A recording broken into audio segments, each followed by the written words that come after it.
Hello, welcome to another episode of Postcards from Antioch, a teaching and training discipleship podcast from Barton Church. And my name's James. If you've seen some of these before, you might recognise me. And then over here we've got Rob, who has appeared twice before. Three times. This is three? Yeah, You've done three. I've you done did one one with with Oz. Oz. Yeah, Okay, so, sorry. If I wasn't there, it didn't happen. That's generally how I go through life. Life's a lot simpler, a lot happier. But we are... So why is this session 3? This should be session 4, shouldn't it? Well, no, because I think the one I did with Oz was something just different. Something totally separate. So anyway, yeah. So today we're looking again at historical reliability of the New Testament, particularly the Gospels. So session 3, Rob and I have done 2 previous sessions. This is our third on... But it's also our second on the synoptic problem. Yeah, part 2. Yeah, part 2 of the synoptic problem. And if you haven't seen part 1, then what have you done? You've skipped an episode. Go and watch the synoptic problem part 1, which is also a part of this season's episodes. But for the people who are too lazy to do that, now they've started watching and can't be bothered to go to last week's episode or whatever it is, let's recap. Yeah. On what we discussed in part 1 of the synoptic problem. Yeah, so in part 1 we looked at as to what constitutes to this kind of hypothesis or supposed problem or puzzle, as some people like to call it. But essentially the synoptic problem is where scholars have recognised these certain similarities between Matthew, Mark and Luke. And what they tried to do is determine what gospel was written first and how much they are dependent on one another. Mm-hmm. So that is where the term synoptic problem really came about. But we looked at that, and also we looked at the 4 main types of similarities that point to some kind of relationship. So we looked at the shared material that we find within the 3 Gospels, and we also looked at the same wording.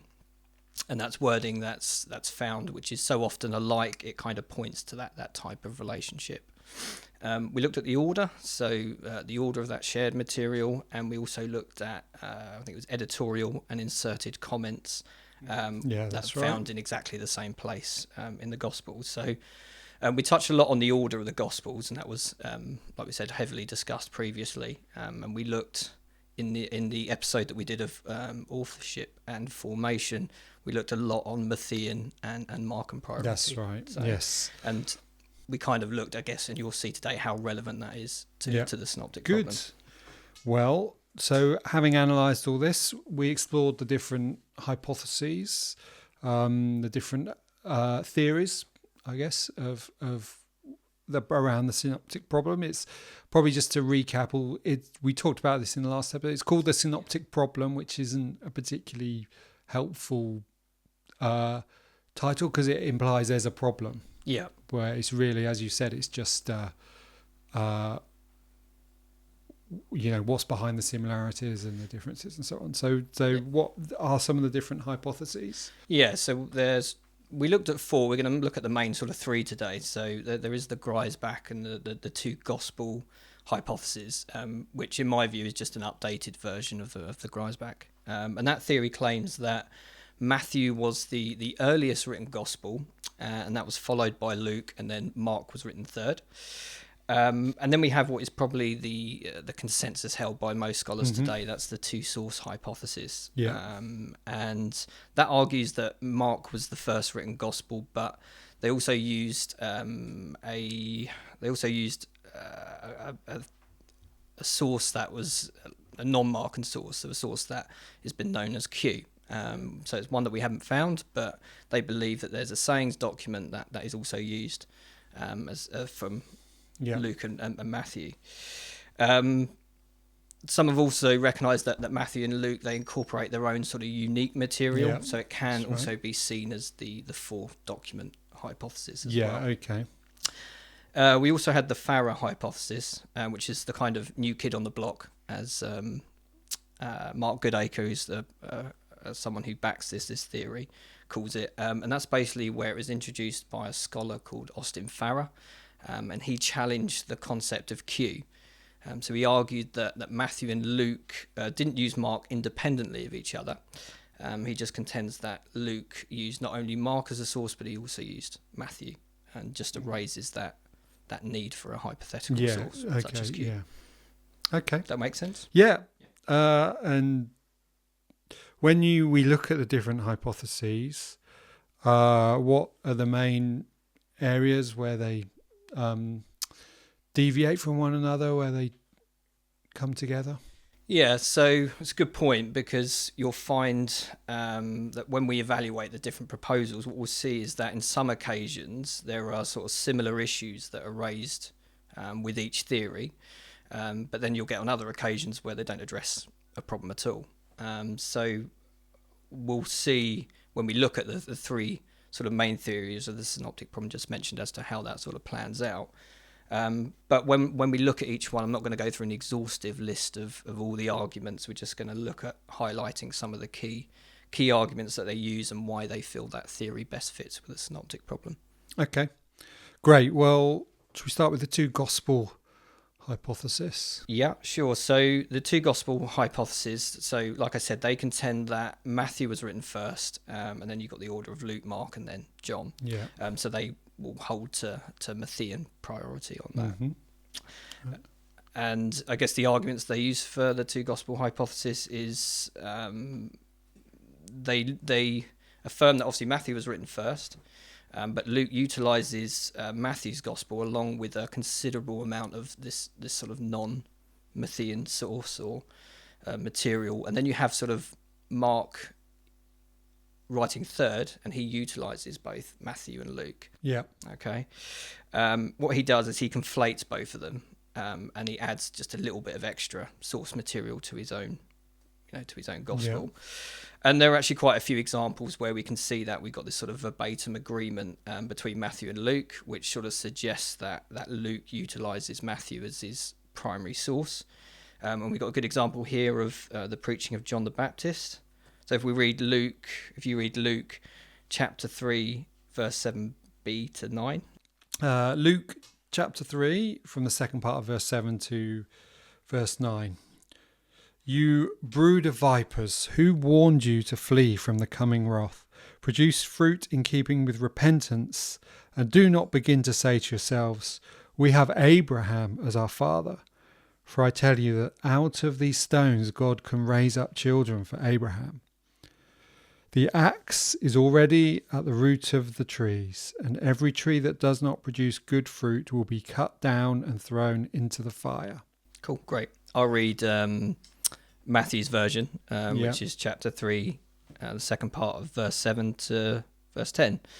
So it says, you brood of vipers, who warned you to flee from the coming wrath, produce fruit in keeping with repentance, and do not think you can say to yourselves, we have Abraham as our father.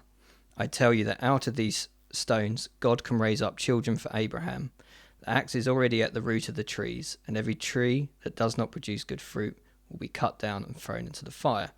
So as you can see from this example, other than a couple of words, it's verbatim agreement. So they feel that this really points to Luke borrowing from Matthew. Okay, so that's one example that they will use for this.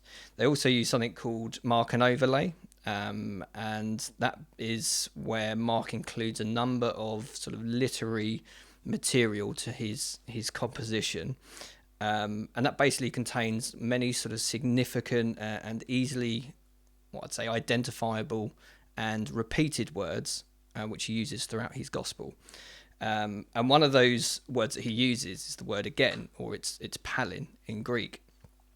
And that's significant to this theory in particular, because what we find is that of the 15 appearances that we see this word again, it's not once found in Matthew or Luke. So what they're saying is that that's significant because they should at least see that with the number of parallel events that you've got. So if they were copying from Mark, you'd expect to see it. Yeah. So they think that it's really unlikely that if those two authors, or if they were using those two authors, you would expect to see that in there. Yeah. Okay. So you've got the mark and overlay. You've also got conflation, which we kind of touched on. Mm-hmm. And that's where you've got Matthew and Luke having one way of saying things, and then Mark uses both and just conflates the material Yeah. together. And you have that example here. Are you okay to read Matthew chapter 8, verses 16 to 17? Matthew 8, 16 to 17. Yes, I can get that. When evening came, many who were demon-possessed were brought to him, and he drove out the spirits with a word and healed all the sick. This was to fulfill what was spoken through the prophet Isaiah. He took up our infirmities and carried our diseases. Do you mind also reading Luke's version, Yep. which is chapter 4, verses 40 to 41? Luke 4, 40 to 41. When the sun was setting, the people brought to Jesus all who had various kinds of sickness, and laying his hands on each one, he healed them.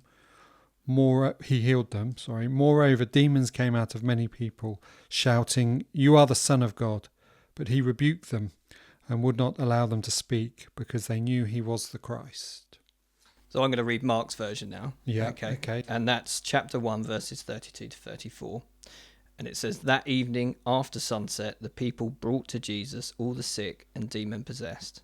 The whole town gathered at the door, and Jesus healed many who had various diseases. He also drove out many demons, but he would not let the demons speak because they knew who he was." So it actually doesn't look that obvious at first. But according to this theory, what we're seeing is that Mark is conflating those two Gospels. And he actually does this with a great bulk of his content. And he does it in two ways. So he chooses to make these alternating agreements between Matthew and Luke and their pericope. But secondly, he also we see that he uses these alternating wordings, right? So what we see in Matthew is that he states that evening, and then we've got in Luke, he states as the sun was setting. Mm-hmm. But if we look at Mark's version, it states that evening at sundown. Right. So you can see he's kind of just conflated the yeah. material. So that's what they would say is conflation. Yes. And they think that's an argument as to why Mark was the third written Sure. gospel as opposed to first or Yes. second. They'll also point to historical evidence, and we picked up a bit on this previously as well. So they look at the early church fathers, such as Augustine. And now Augustine, at one time, he listed the Gospels in order of Matthew, Mark, Luke, and John, so the normal canonical order that we see. But actually, he later changed his mind, and he said that Mark was dependent and used both Matthew and Luke. Okay. And that can be found in his works. I think it's Harmony of the Gospels. It says here, chapter 4, book 4, chapter 10. Okay, So we'll just have to take your word for that, Rob. But look it up. Yeah. It's also not uncommon for them to refer to Papias, and I think we've gone over the early church fathers in the previous podcast. So, so that's pretty much the two gospel hypothesis. The two gospel hypothesis. But then we've got the two source hypothesis. Yeah. Just why they couldn't come up with the different, more distinct names. I know. The two source hypothesis or the four gospel hypothesis. Is that right? The four document. The four document. Yeah. Okay. So I get what you mean. It can be really confusing. Yeah. All these so two source names. hypothesis, which is the one that believes Mark was the first gospel. Yeah, so they hold to Mark and priority, and that it was the first written gospel, and it pretty much is the consensus view by most today. Certainly, that's what I was taught when I was at university. Yeah, it's not unanimous as we know. Yeah, but it is. Yeah, it's probably the most held view, and like I say, they really hold to that Mark and priority on this. Yeah. So, what reasons? Well, I think they just have? It probably just makes more amount of sense to them, I guess. Yeah. When you look at these similarities and differences, it just seems to explain it a bit better, especially when they're comparing the synoptics. And I think they see a lot of these Matthean and Lucan improvements on Mark rather than the other way round. Yeah. There's multiple occasions where you've got that style and word choice used by Mark, and you just see that is improved. We see that in the example when Jesus is tempted in the wilderness, right?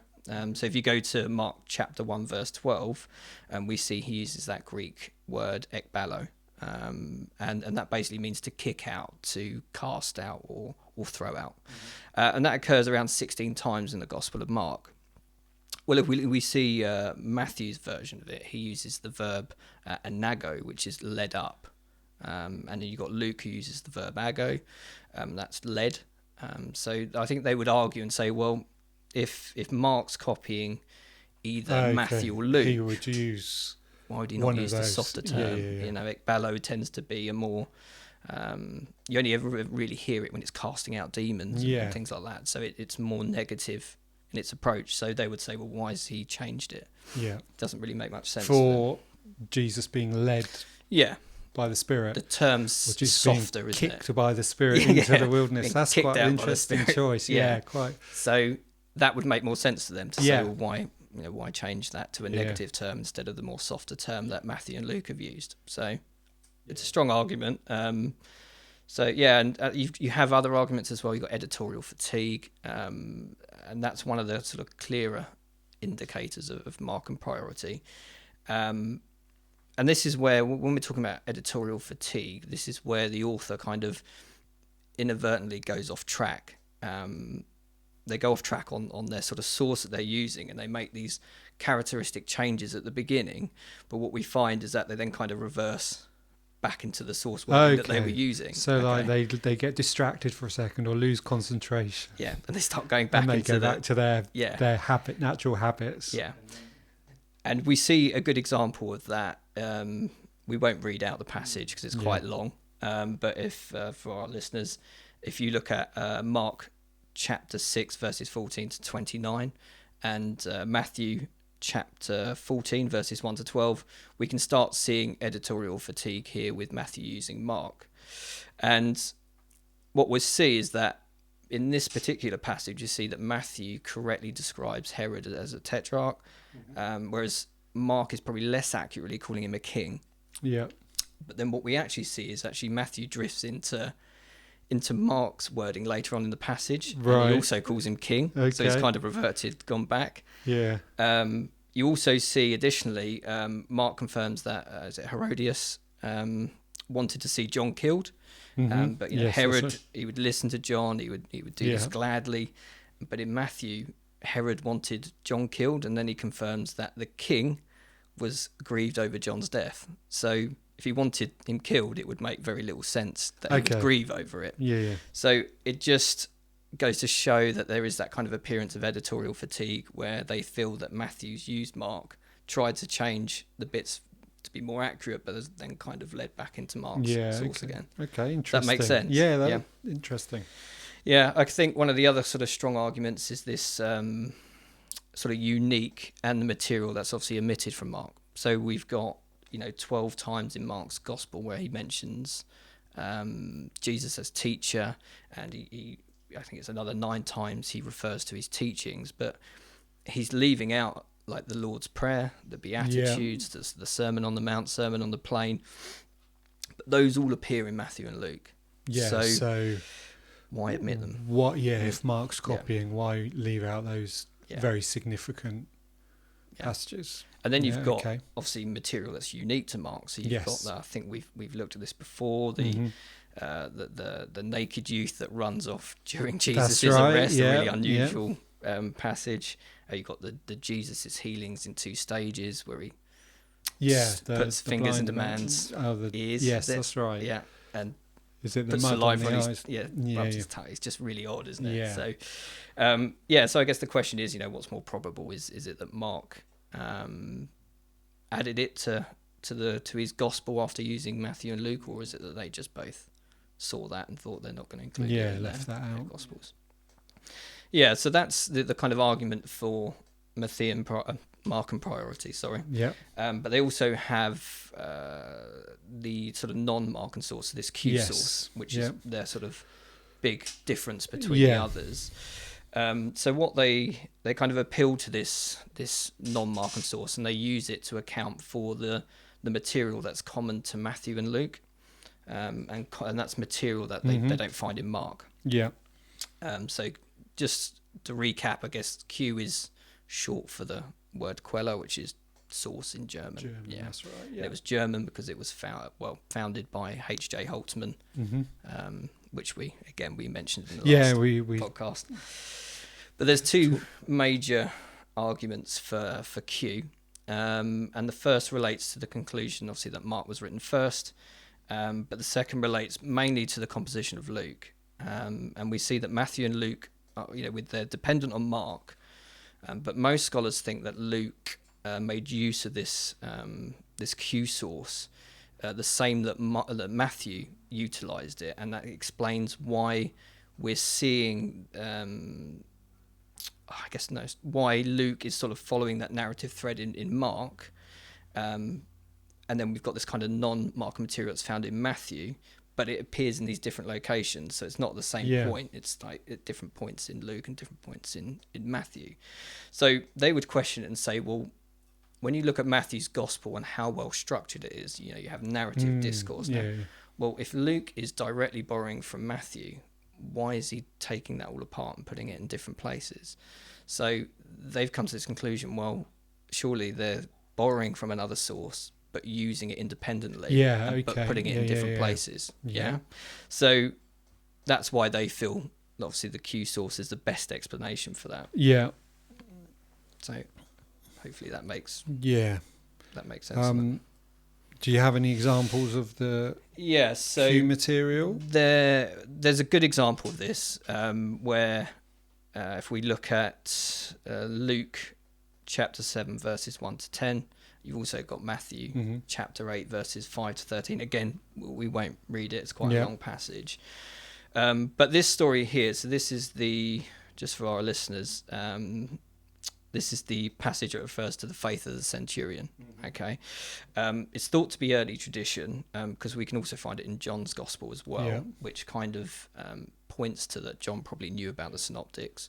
We're not going to go down that route today. No, that's probably another podcast episode. Yeah, but it's not in Mark. It's not in Mark. No. But here, what we see is that Jesus is astonished at the centurion's declaration, and he admits, truly I tell you, I have not found anyone in Israel with such great faith.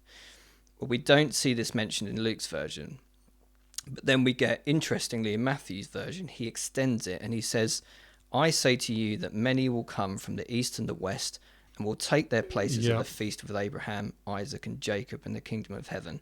But the subjects of the kingdom will be thrown outside into the darkness, where there'll be weeping and gnashing of teeth. Okay, so this isn't in Luke's version. No, Luke just has I've not found anyone in Israel with such great faith. Yeah. Yeah. But interestingly, we do find this in Luke, but it's in chapter 13, verses 28 to 30. Okay. So he doesn't use it here. Yeah. He uses it late in a different part. So what they're saying is that, well, that's clear evidence of independent use of this Q source. Matthew's placed it in the faith of the centurion, whereas Luke has placed it on the teaching of the parable of the householder. Yeah. Okay.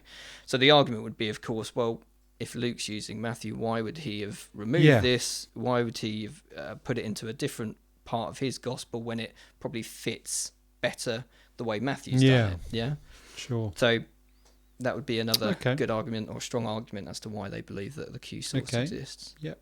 Great. Okay, so that's the two source hypothesis. Two source hypothesis. Yeah. Right, so next we've got this one is named more distinctly the Farrer hypothesis. The Farrer hypothesis, yeah. Which was the newer idea. Yes, so probably the Farrer hypothesis really came about because it challenged the concept of Q. So it came about by a guy called Austin Farrer, and he basically came up with this hypothesis and said, look, you don't need to have this necessity of a Q document. He just proposed that Mark wrote first, Matthew used Mark as a source, and then Luke comes about and he writes third and used Mark and Matthew as a source. Okay, so it just eradicates that need for the hypothetical so Q. the alleged Q material is just Matthew. It's just stuff that's in Matthew. Just using Matthew. So as a Matthew source. adds or includes his own material, and Luke uses that. Yeah. But they believe, as we've seen here, that in Mark and priority, we won't go over that again because they would agree with the arguments that are used in the two source hypothesis. But the evidence they use is found mainly in the double tradition, and if you remember, that's where we find material that's in Matthew and Luke, but not Mark. And when we look at the double tradition, it's worth noting just how close the wording actually can be. And we looked at that example earlier with the preaching of John the Baptist. Yes, that was Luke chapter Luke 3 and Matthew 3. Yeah. Yeah, and we saw there, okay, well, when we look at that wording, it's verbatim pretty much, bar 2 words. Well, according to this view, when you see that kind of verbatim agreement, especially in Greek, it's usually only ever explained by some form of literary dependence. Yeah.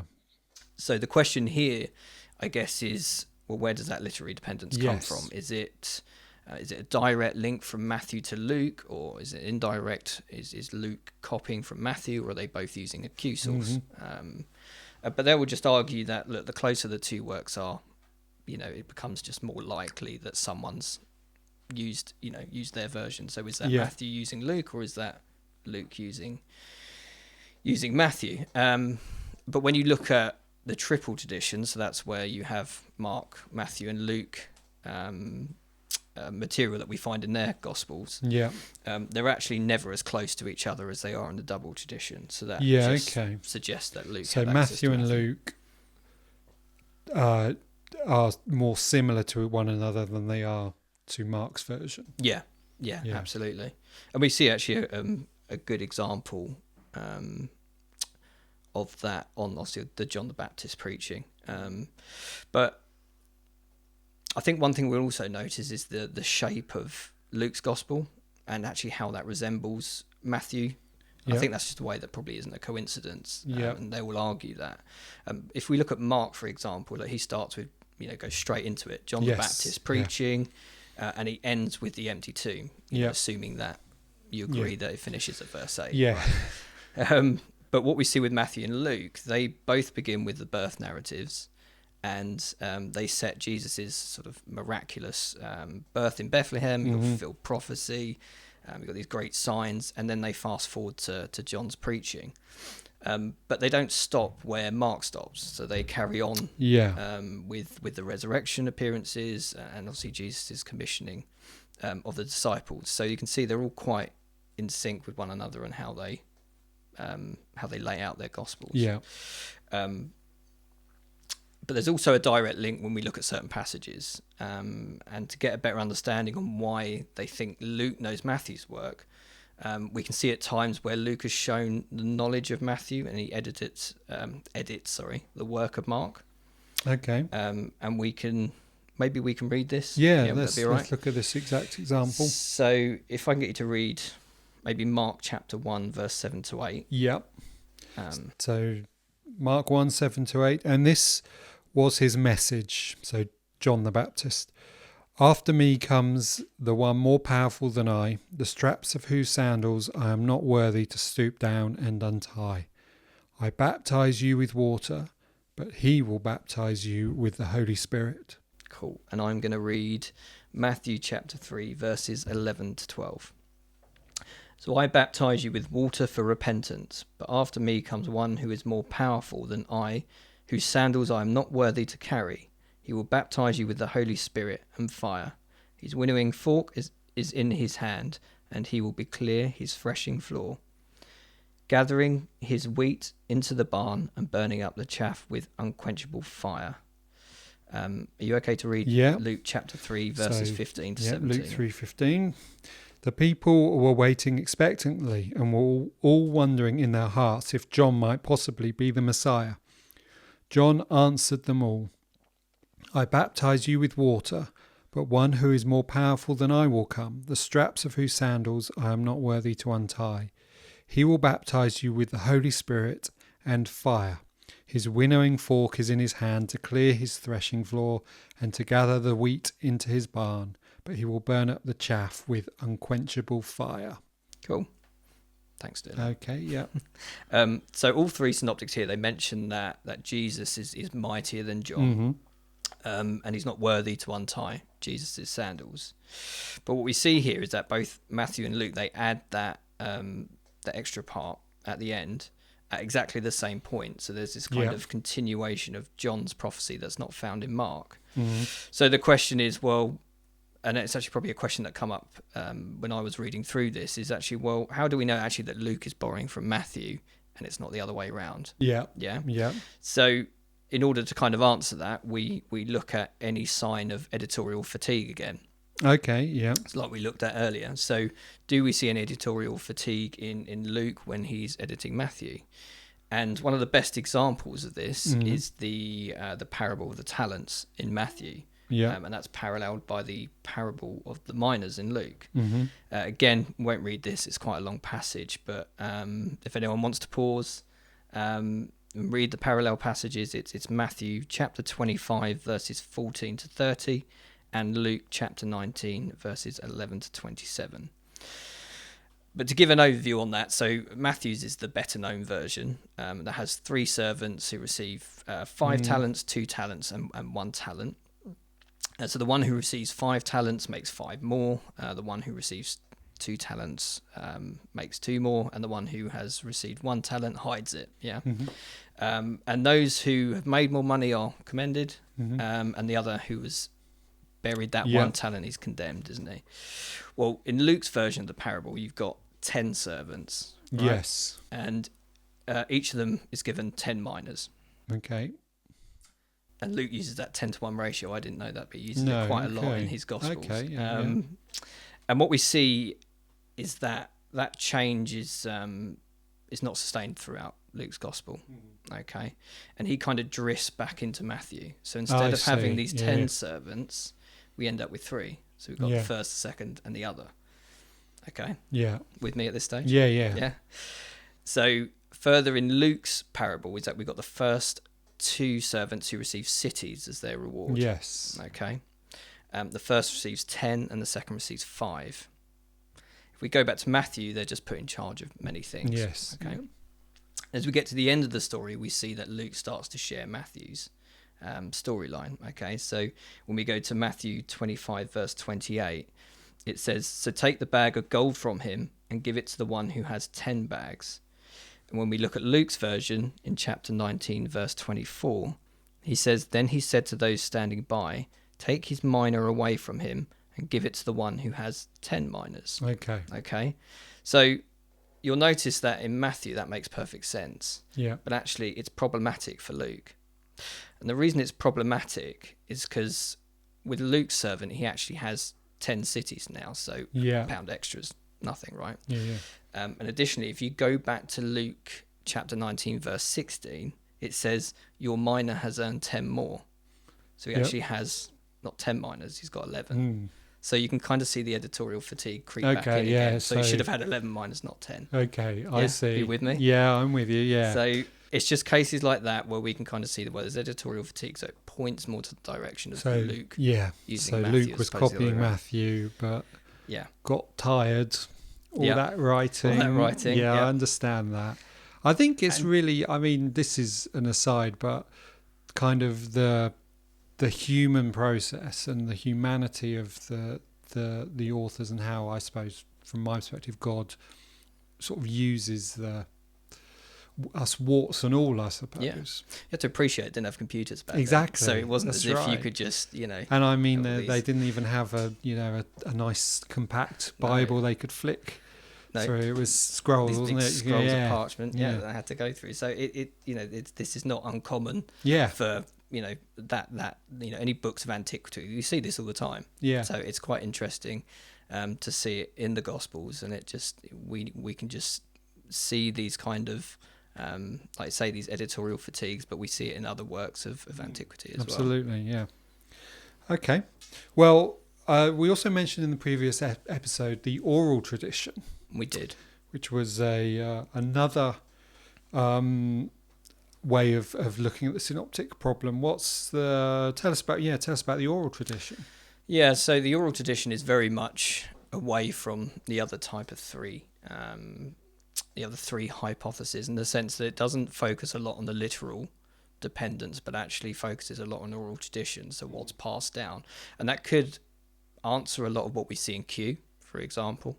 It's not something that is particularly... it's not a hypothesis that people are pointing a lot towards. There's a place for it, but I think it's very difficult to be able to ascertain and understand that if a lot of what is put in the gospel is based on oral tradition, or whether it is from literal dependence. We've looked at some of the examples here which clearly kind of point to literal dependence. So the idea is that none of the authors were copying from each other. They were just all copying, putting their own, putting the oral tradition into their own words, essentially. So what they would be saying is that, well, the apostles would have been preaching probably the same thing over and over and over and over again at different locations, and over the course of time, this is just oral tradition that's probably been written down, but it's all stemmed from there. And I think there will always be an element of that where scholars will accept oral tradition, but they don't believe it answers. A lot of them will not believe that this is the root to the problem of the synoptics. So it's one of those where, yes, it has its place, but is it being taken seriously? Possibly not at the minute. I think it needs more work from what I understand. Sort of understanding actually, well, how did oral tradition work back in the first century? What was the memory like, back then compared to, what's it like now, for example? So, I think there's a lot of work. It's something that people do look towards, but I think there's a lot more work to be done with it. So watch this space. And I suppose the problem with the oral tradition is it literally doesn't exist in physical form for someone to use as evidence, kind of thing. It's very difficult to be able to trace that back. So, Okay. Fantastic. So just a few more questions, really, as we kind of bring these things together. So the two gospel hypothesis, which we looked at the beginning, what are the difficulties with sort of this idea and sort of Matthean priority and all those kind of things? Yes, it's the unique Markan features. You've got these Markan redundancies that we're finding. The really ambiguous parts that we find within Mark's gospel. Like I mentioned, the anonymous young man, the Jesus' healings, where it just seem a little bit odd. It's not what we'd normally see in Matthew and Luke, for example. Why is Mark added that? So it kind of makes more sense for Matthew and Luke to leave them out because they're so unusual, rather than Mark to add them to what Matthew and Luke have already kind of done.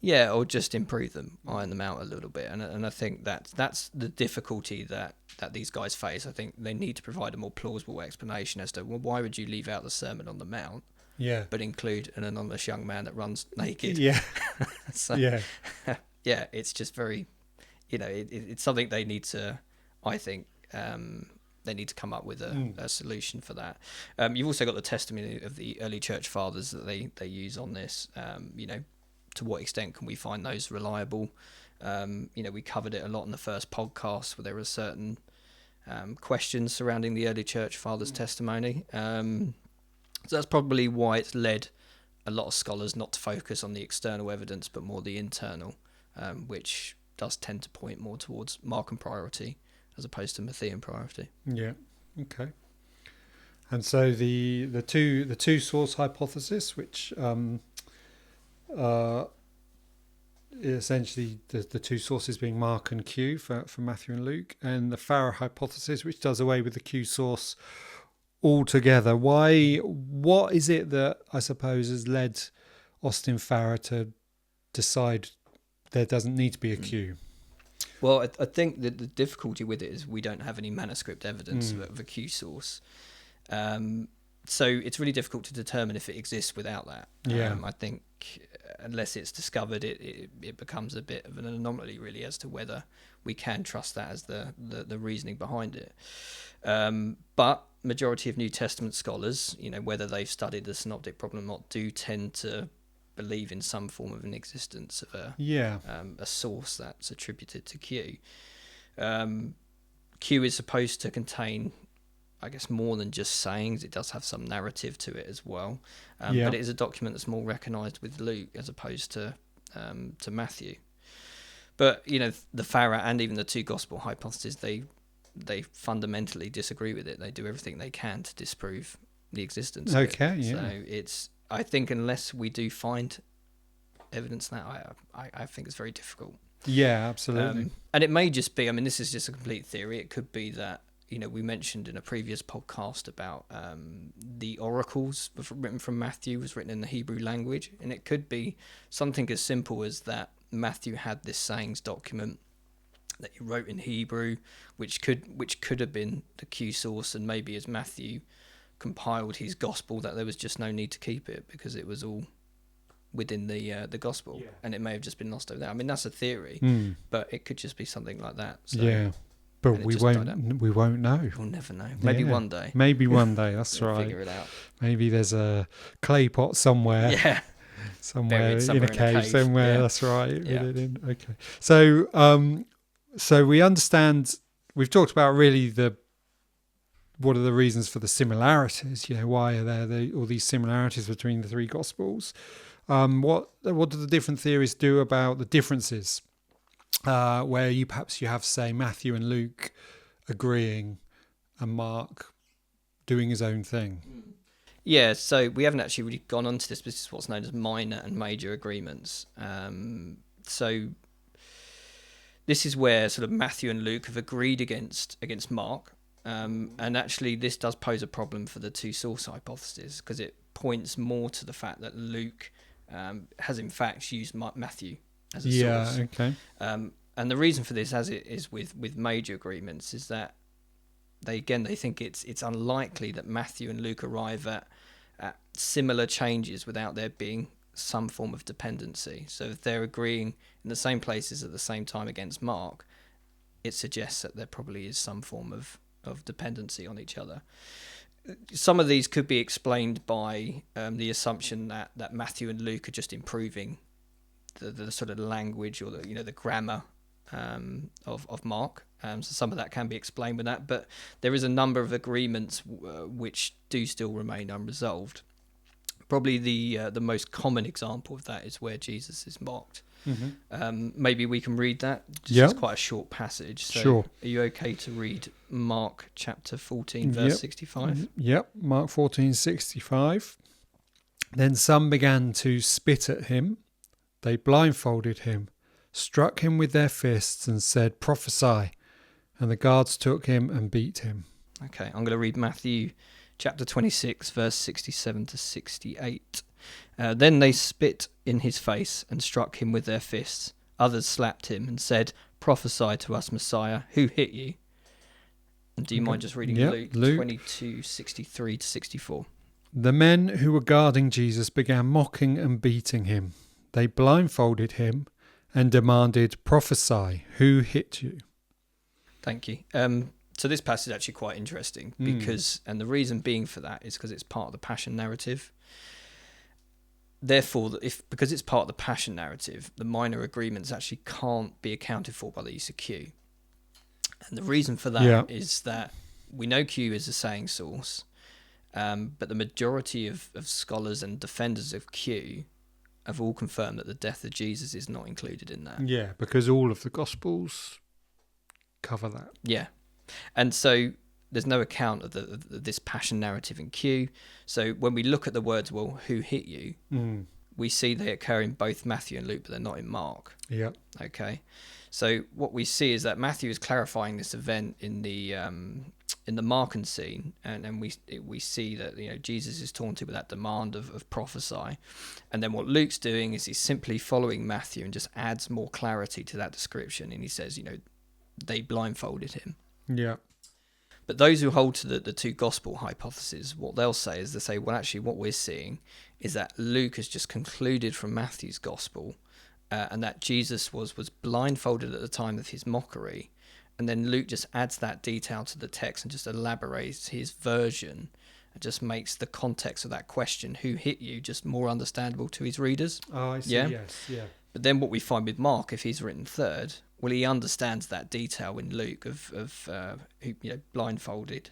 But what we see in Mark is that he omits the question, who hit you? Because he thinks with the audience, well, they've already seen that in Luke and Matthew. I don't need to include the blindfolded part. Yeah.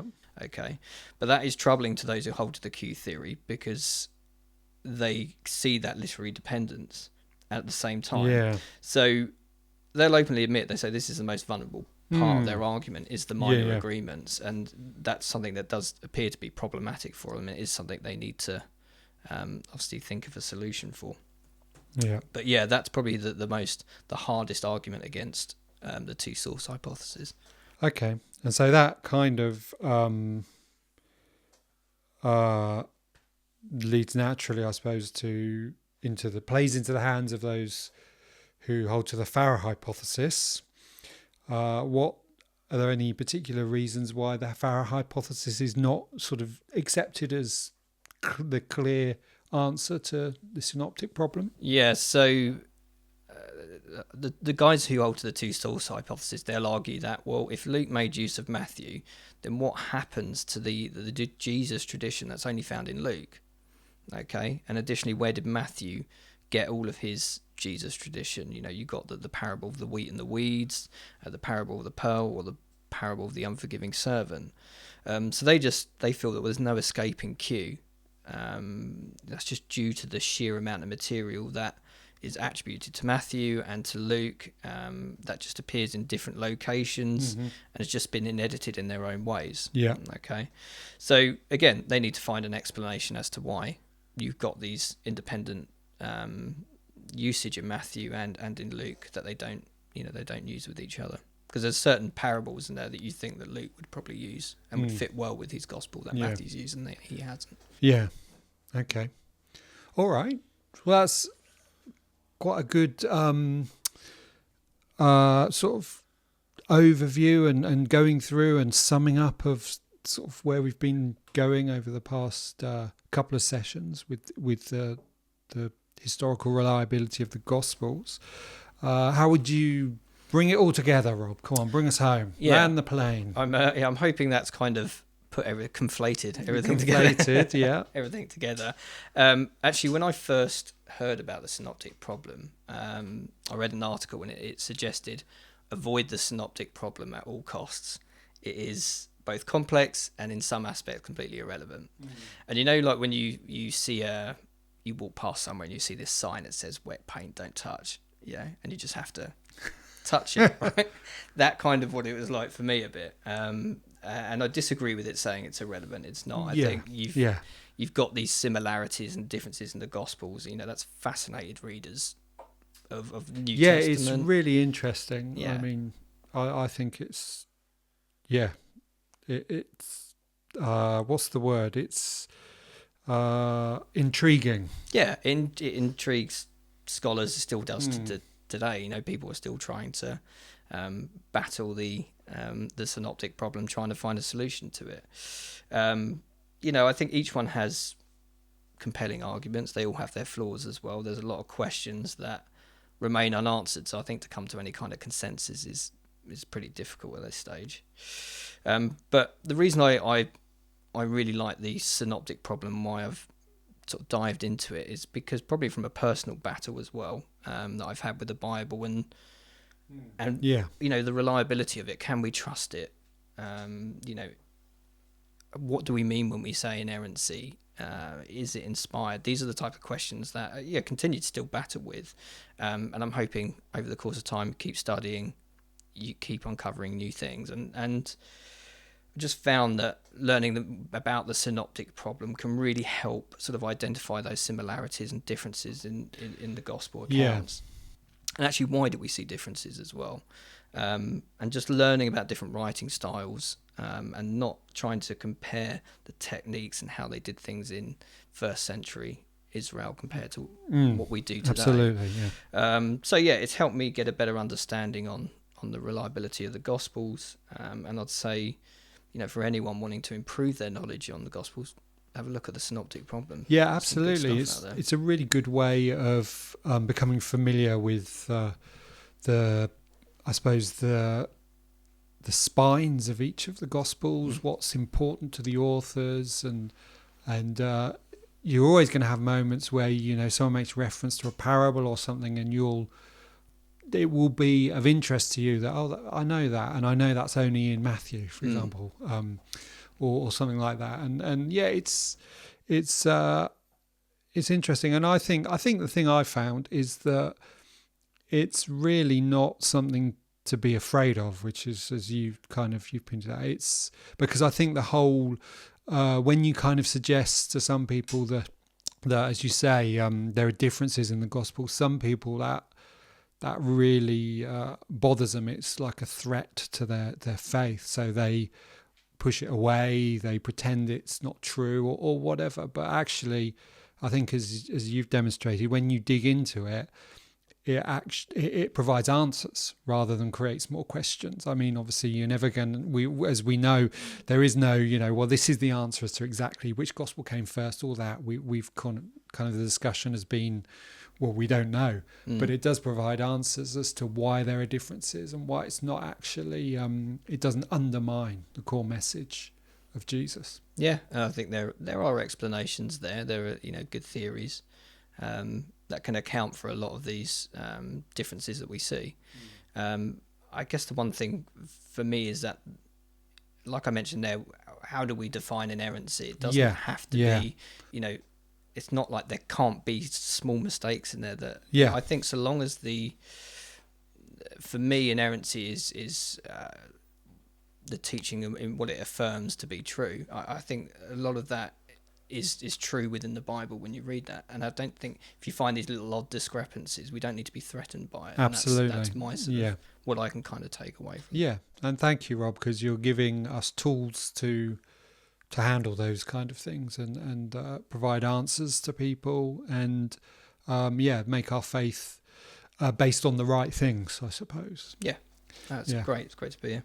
Okay, well, thanks, Rob. I'm sure we'll have you back, as we were talking beforehand. There's other things to talk about, and as I've said, I'm interested, so I'm always up for it. So we'll come back maybe in a future series when you see more of Rob. But thank you very much for listening and watching, and hopefully you found this as interesting or at least intriguing and makes you ask questions yourself and equip you better to understand your faith and share it with others. So thanks for joining us, and we hope to see you again for another episode of Postcards from Antioch.